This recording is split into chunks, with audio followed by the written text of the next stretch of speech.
আজকে এই মামলাটি রায়ের জন্য ছিল, বিজ্ঞ আদালত রায়ের জন্য রাখছিল। এই আসামি মোহাম্মদ রফিকুল ইসলামকে ৯-২ ধারায় দোষী সাব্যস্ত করে এই আসামিটাকে সে দর্শন করার পরে হত্যা করে, দর্শন করে হত্যা করে এই অপরাধে দোষী সাব্যস্ত করে আসামিকে যাবজ্জীবন মৃত্যুদণ্ডে দণ্ডিত করে এবং ৫০,০০০ টাকা অর্থদণ্ড অনাদায়ে আরো ৬ মাসের বিনাশ্রম কারাদণ্ডে দণ্ডিত করে। এই রায়ের মাধ্যমে আজকে আমরা রাষ্ট্রপক্ষ সন্তুষ্ট এবং একটা জঘন্য আসামি, একটা যে জঘন্য অপরাধ করছিল এই অপরাধের বিচার আজকে আমরা পেলাম, দেশবাসী পেল। একটা ৭ বছরের শিশুকন্যা জারিয়া আক্তারকে নৃশংসভাবে হত্যা করে। এই একটা ৭ বছরের শিশুকন্যা কারো শত্রু প্রতিপক্ষ হইতে পারে না, সে কোনোভাবেই এই বাদীর সাথে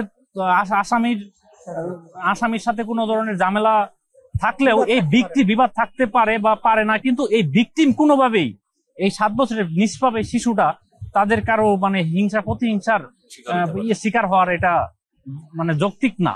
আসামি যে ধরনের অপরাধ করছে, এই শিশু বাচ্চাটাকে দর্শন করে তারপরে হত্যা করার যে এই আসামিটা যে অপরাধটা করছে, এটাই কোনোভাবেই আসামিকে ছাড় দেওয়ার সুযোগ নাই।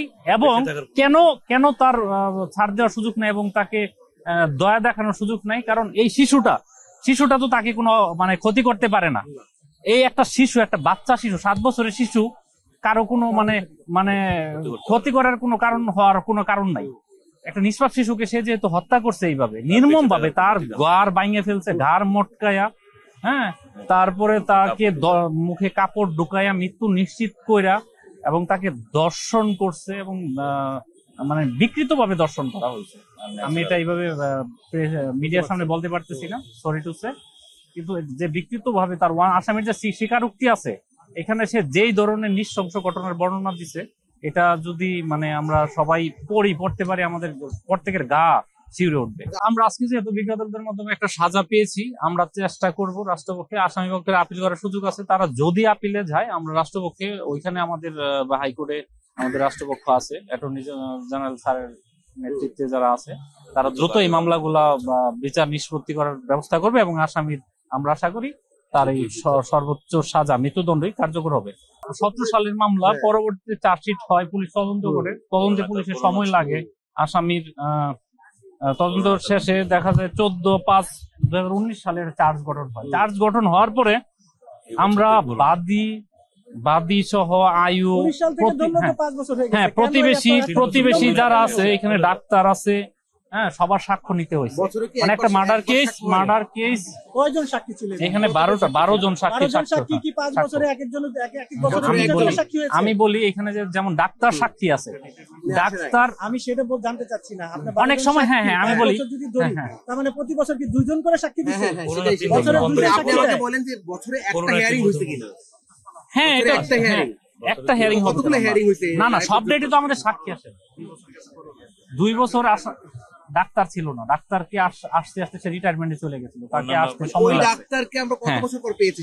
2 বছর পরে পাইছি, সে রিটায়ারমেন্টে চলে গেছিল, তাকে পাওয়া যায় না। এবং এই মামলা না আমরা অন্য মামলায় বলি, যেহেতু আমাদের নারী শিশুর মামলাগুলো ডাক্তার না, রাষ্ট্রপক্ষের কোনো গাফিলতি ছিল না।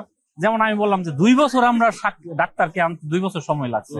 কোন মামলায় আমাদের গতকালকে একটা রায় হয়েছে, এই মামলায় আমরা 24টা সমন পাঠানো হয়েছে ডাক্তারের প্রতি, সে আসে নাই।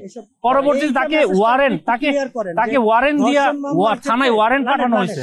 এই মেসেজটা একটু ক্লিয়ার করেন, আমি বলি দেখেন ঠিক আছে আপনার ভাষায়, যে ধর্ষণ মামলার ক্ষেত্রে যারা সাক্ষী থাকেন, ডাক্তার থেকে শুরু করে অন্যান্য যারা সাধারণ সাক্ষী থাকেন, এদেরকে আসলে অনীহা সাক্ষী দিতে আসতে চান না, এরকম বিষয়গুলো কি আসলে এরকম হয়? ডাক্তার আছে, আয়ুরা বদলি হয়ে যায়, কেউ ঢাকায় থাকে, কেউ ঢাকার বাইরে চলে যায়, আসতে আমরা পাই না। এসব কারণে আমাদের সময়, যেমন একজন আমাদের ম্যাজিস্ট্রেট সাহেব, উনি এসে আমাদের এক মামলায় সাক্ষী দিয়ে গেছে, উনি মিশনে চলে গেছিল, তো ওইখান থেকে আইসা সে সাক্ষী দিয়ে গেছে। তো এরকম কিছু কারণে আমাদের সাক্ষী নিতে আবার অনেক সময় বাদী পক্ষও সাক্ষী দেয় না। আমাদের অনেক দর্শন মামলা আছে, মামলা দায়ের করার পরে বাদী ভিকটিমদের খুঁজে পাওয়া যায় না, বাদীকে পাওয়া গেলে ভিকটিম পাওয়া যায় না, ভিকটিম পাইলে বাদী নাই।